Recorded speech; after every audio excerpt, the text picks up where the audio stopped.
Hi friends, welcome to my channel. இன்றைக்கி இந்த வீடியோவில் என்ன பார்க்க போகிறோம் அப்படின்னா, ஒரு சிஸ்டர் ஒருத்தவங்க கேட்டிருந்தாங்க, அடகு நகை எப்படி திருப்புறது, கொஞ்சம் ஐடியாஸ் ஏதாவது கொடுங்க சிஸ்டர் அப்படின்னு சொல்லி கேட்டிருந்தாங்க.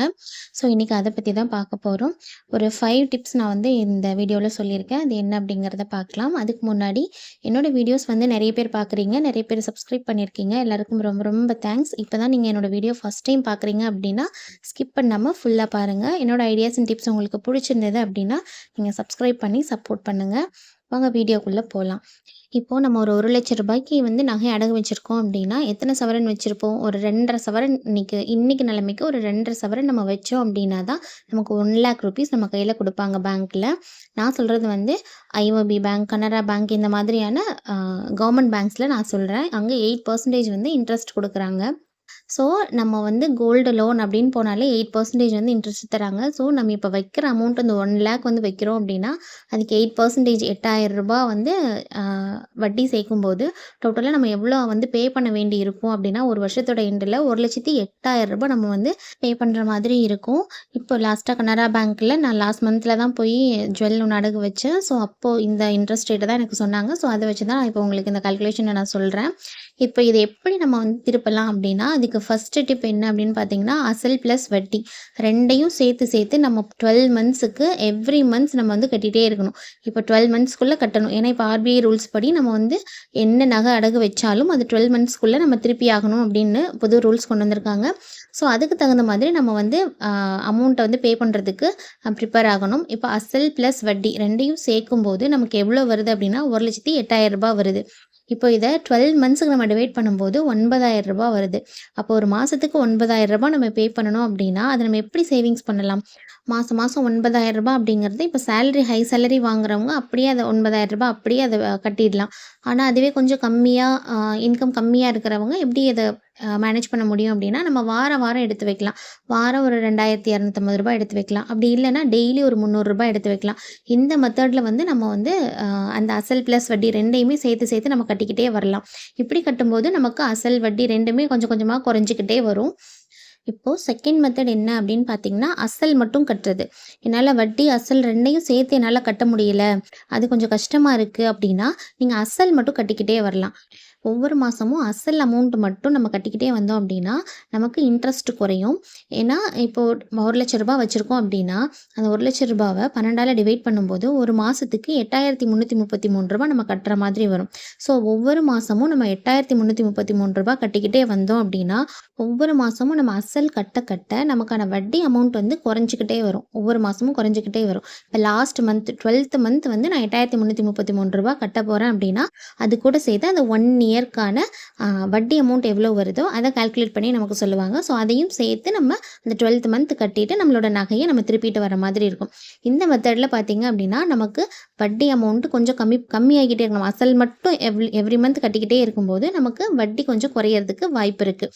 இப்போ தேர்ட் மெத்தட் என்ன அப்படின்னு பார்த்தீங்கன்னா, தேர்ட் மெத்தட் 3 மந்த்ஸ் ஒன்ஸ் நம்ம ஒரு நான் 25,000 ரூபாய் மென்ஷன் பண்ணியிருக்கேன். உங்களால் எவ்வளோ முடியுமோ ஒரு 30,000 ரூபாய் முடியும், இல்லை ஒரு 15,000 ரூபாய் முடியும். உங்களால் எவ்வளோ பல்க் அமௌண்ட்டு உங்களால் எவ்வளோ முடியுமோ அதை அப்படியே ஒரு 3 மந்த்ஸ் ஒன்ஸ் இல்லை ஒரு 4 மந்த்ஸ் ஒன்ஸ் அப்படியே நீங்கள் பே பண்ணிகிட்டே வந்தீங்கன்னா அதுலேயும் நமக்கு இன்ட்ரெஸ்ட் கம்மியாகும்.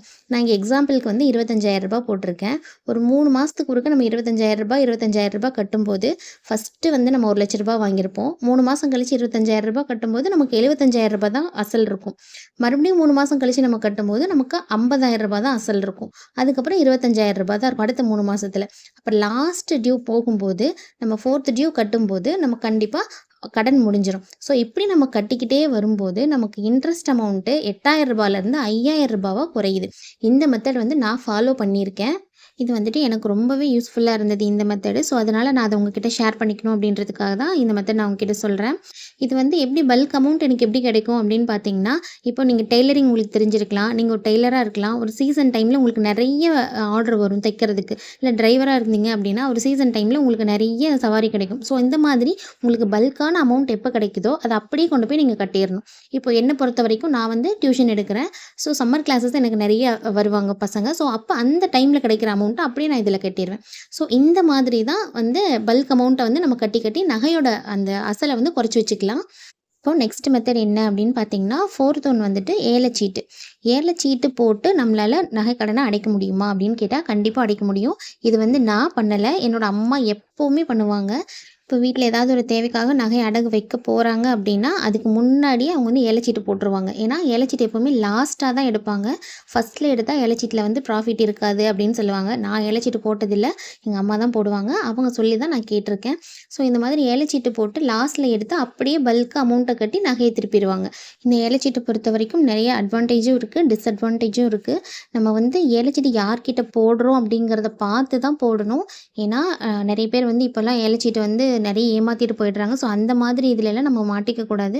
ஸோ நல்லா தெரிஞ்சவங்க கிட்ட உங்களுக்கு கன்வீனியன்ட்டா இருந்தா மட்டும் இந்த மாரி இதெல்லாம் நீங்க ட்ரை பண்ணுங்க. ஸோ இது வந்து என்னோட பர்சனல் எக்ஸ்பீரியன்ஸ் இல்ல. இது என் அம்மாவோட எக்ஸ்பீரியன்ஸ். அத தான் நான் இப்போ வந்து உங்ககிட்ட நான் ஷேர் பண்ணிக்கிறேன். இதே மாதிரி ஏலச்சீட்டு போட்டு எத்தன பேர் நகைய திருப்பியிருக்கீங்க அப்படிங்கிறத உங்களோட பர்சனல் எக்ஸ்பீரியன்ஸ் இருந்தது அப்படின்னா, நீங்க அத வந்து கமெண்ட்ல ஷேர் பண்ணுங்க. அது பார்க்குற எல்லாருக்கும் யூஸ்ஃபுல்லா இருக்கும். இதில அட்வான்டேஜ் இருந்தாலும் ஷேர் பண்ணுங்க. டிஸ்அட்வான்டேஜ் இருந்தாலும் ஷேர் பண்ணுங்க. ஸோ எதில வந்து நமக்கு நல்ல இது இருக்கு அப்படிங்கிறத அவங்க தெரிஞ்சுப்பாங்க. ஸோ அதனால உங்களோட எக்ஸ்பீரியன்ஸை நீங்கள் கமெண்ட்டில் ஷேர் பண்ணுங்கள். நெக்ஸ்ட்டு பார்த்தீங்க அப்படின்னா, குலுக்கல் சீட்டு, இன்னொன்று மகளிர் சுய உதவிக்குழு. இதுவுமே என் அம்மா ஃபாலோ பண்ணுறது தான். இது 2மே நான் ஃபாலோ பண்ணுறது கிடையாது. இப்போ எங்கள் அம்மா ஏல சீட்டு போடாமல் விட்டுட்டாங்க அப்படின்னா, எமர்ஜென்சிக்கு வைக்கிறாங்க அப்படின்னா, குலுக்கல் சீட்டில் போய் ஜாயின் பண்ணிடுவாங்க. ஒரு 2 சீட்டு குலுக்கல் சீட் போட்டாங்க அப்படின்னா, அது வந்து எனக்கு இந்த மந்த் வேணும், இந்த மந்த் எனக்கு தேவை இருக்குது அப்படின்னு சீட்டு படிக்கிறவங்க கிட்ட சொல்லிட்டாங்கன்னா, அப்போ வந்து அந்த 2 சீட்டையும் மொத்தமாக அவங்களுக்கு கொடுத்துருவாங்க. ஸோ இந்த மாதிரி சொல்லி வச்சு அவங்க வந்து குலுக்கல் சீட்டு சேர்ந்துருவாங்க. மீதி ஷார்ட்டேஜ் அமௌண்ட்டுக்கு என்ன பண்ணுவாங்க அப்படின்னா, அந்த மகளிர் சுய உதவிக்குழுவில் இருக்காங்க. ஸோ அதுலேருந்து ஒரு 20,000 30,000 அவங்களுக்கு தேவைப்படுற அமௌண்ட்டை வந்து அதுலேருந்து எடுத்துப்பாங்க. ஸோ இப்படி தான் எங்கள் அம்மா வந்து அவங்களோட நகையை வந்து அவங்க திருப்பிப்பாங்க. நான் சொல்லியிருக்கிற இந்த 4த் அண்ட் 5த் மெத்தடில் வந்து நிறைய அட்வான்டேஜும் இருக்குது, டிஸ்அட்வான்டேஜும் இருக்குது. இப்போ அம்மா அவங்கெல்லாம் கிராமத்தில் அவங்க ஸ்டார்டிங்லேருந்தே அங்கேயே இருந்ததுனால அவங்களுக்கு நிறைய பழக்கம் இருக்கும். ஸோ அதனால் அவங்க அதை ஃபாலோ பண்ணுறாங்க. பட் நமக்கெல்லாம் அந்தளவுக்கு வந்து யாரையும் தெரியாது. ஸோ நம்ம தெரியாத ஒருத்தர்கிட்ட போய் சீட்டு போட்டு நம்ம ஏமாந்துடக்கூடாது. அதையும் வந்து நீங்கள் மைண்டில் வச்சுக்கோங்க. உங்களுக்கு எது கன்வீனியண்ட்டாக இருக்கோ, உங்களோட சுச்சுவேஷனுக்கு எது சூட்டபிள் ஆகுமோ அதை மட்டும் நீங்கள் ட்ரை பண்ணுங்கள். ஸோ நான் வந்து எப்போவுமே 3rd மெத்தட் தான் நான் வந்து இது வரைக்கும் ஃபாலோ பண்ணியிருக்கேன். ஏன்னா மாதம் மாதம் கட்டுறது அப்படிங்கிறத விட எனக்கு வந்து ஒரு 2 மந்த்ஸ் ஒன்ஸ் நான் பல்காக ஒரு அமௌண்ட் கட்டிட்டா அதில் எனக்கு இன்ட்ரெஸ்ட் குறையும். ஸோ அப்படி தான் நான் வந்து இது வரைக்கும் ஃபாலோ பண்ணியிருக்கேன். நான் இப்போ சொல்லியிருக்கேன் இந்த 5 மெத்தடில் என்னென்ன மெத்தடில் நீங்கள் ஃபாலோ பண்ணியிருக்கீங்க அப்படிங்கிறத எனக்கு கமெண்ட்டில் சொல்லுங்கள். இதை விட வேறு பெஸ்ட்டான ஐடியாஸ் நீங்கள் ஃபாலோ பண்ணி பர்சனலாக நீங்கள் எக்ஸ்பீரியன்ஸ் பண்ண வேறு மெத்தட்ஸ் ஏதாவது இருந்தது அப்படின்னா அதையுமே நீங்கள் வந்து கமெண்ட்டில் ஷேர் பண்ணுங்கள். அது பார்க்குற எல்லாருக்கும் யூஸ்ஃபுல்லாக இருக்கும், இன்க்ளூடிங் மீ ஆல்சோ. எனக்குமே அது ரொம்ப பெனிஃபிட்டாக இருக்கும். ஸோ உங்களோட பர்சனல் எக்ஸ்பீரியன்ஸ் இருந்தது அப்படின்னா நீங்கள் அதை கமெண்ட்டில் ஷேர் பண்ணுங்கள். இந்த வீடியோ உங்களுக்கு பிடிச்சிருந்தது அப்படின்னா உங்கள் ஃப்ரெண்ட்ஸ் அண்ட் ஃபேமிலிக்கு ஷேர் பண்ணுங்கள். இந்த சேனலில் நான் நிறைய money savings videos, then goal savings videos, then budget videos, இந்த மாதிரி சேவிங்ஸ் ரிலேட்டடான வீடியோஸ் நான் கொடுத்துட்ருக்கேன். நீங்கள் ஒரு வாட்டி விசிட் பண்ணி பாருங்கள். என்னோட ஐடியாஸ் அண்ட் டிப்ஸ் உங்களுக்கு பிடிச்சிருந்தது அப்படின்னா நீங்கள் ஃபாலோ பண்ணுங்கள். பர்டிகுலராக இன்றைக்கி கொடுத்துருக்க இந்த வீடியோ உங்களுக்கு பிடிச்சிருந்தது அப்படின்னா நீங்கள் லைக் பண்ணுங்கள். நீங்கள் கொடுக்குற ஒவ்வொரு லைக்கும் எனக்கு நெக்ஸ்ட் வீடியோ மேக் பண்ணுறதுக்கு மோட்டிவேட்டாக இருக்கும். தேங்க்ஸ் ஃபார் வாட்சிங்.